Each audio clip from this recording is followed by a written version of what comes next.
for Australia's interests. They're taking a chance, and they're also going to take a chance that America won't let them down. Jonathan Kersley, 9 News. A blow to a star eagle tonight. Joshua Dorr joins us, and Josh, Elliot Yeo is facing a one-match ban. Yeah, a bit of a surprise to the Eagles this one, Tomo. Elliot Yeo has been offered a one-week suspension for an off-the-ball strike yesterday.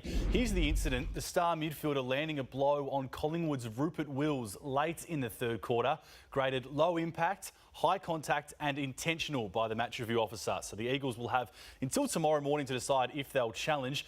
As for the Pies in Geelong, they've now finished 14 days in lockdown. The Pies relocating from Joondalup Golf Resort to Perth's CBD. Plenty of smiles with the freedom to shop for supplies in the city. Carlton now calling Joondalup home for the next fortnight. One of 6 teams now based in Perth. A big weekend of footy ahead. Yes. I'll have the latest on the Eagles injury news and some more vision of that Elliot Yeo suspension later in sport. I'm betting the Eagles will challenge too. I think so. Thank you, Josh.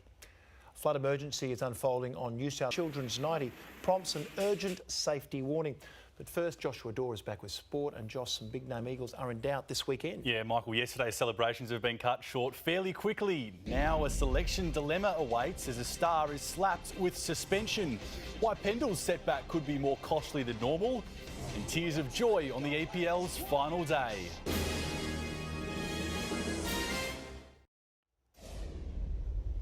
Welcome back. Well, as you heard earlier, star eagle Elliot Yeo is in danger of missing Saturday night's clash with Geelong after a surprise suspension from the match review officer. The midfielder offered a one-week ban for striking during yesterday's win.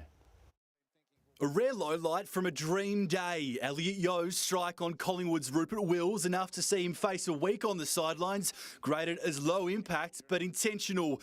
Jeremy McGovern is also no certainty to take on the Cats, still trying to overcome a thumb injury. It was just difficult to play with that thumb, with kick mark, handball, spoiling. It's his right hand. Skipper Luke Shuey also being monitored after his latest concern. He dislocated his finger, but it just popped straight back in, so we've got a 6-day break coming up, so we'll see how we pull up. But I think most of our guys got through the game. The Pies laying low after their 11-goal thrashing, with scans confirming a quad strain to skipper Scott Pendlebury.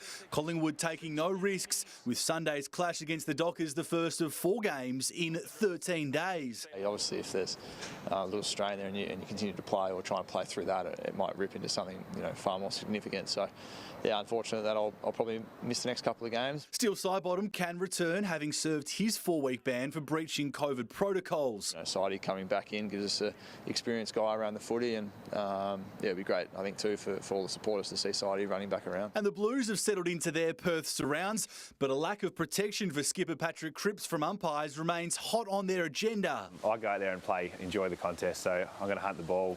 Now, I know Lloydie and JB have constant dialogue with the AFL, and I know they're going to bat for me, so I'm sure the AFL do the right thing by it all.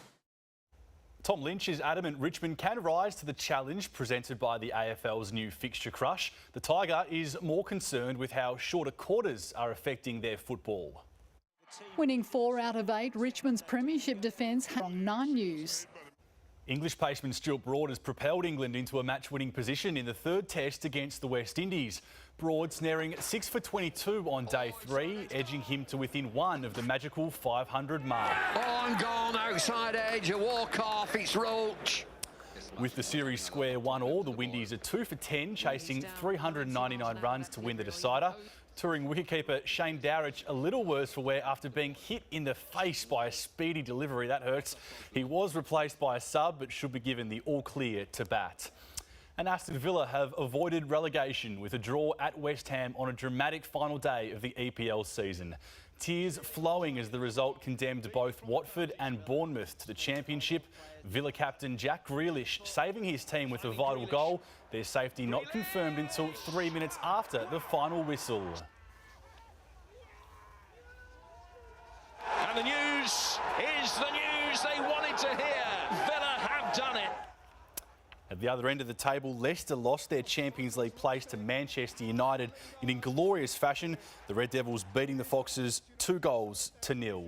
Not quite as good as your Reds, Michael, but no. Elliot Yeo, that vision there at the end, the open palm sort of to the chest and slips up. Eagles almost certain to challenge, but haven't had much luck at the tribunal this year. Yeah, what about the West Indian wicketkeeper in the face? You feel that one at home. Absolutely. Josh, thank you. Next, the secret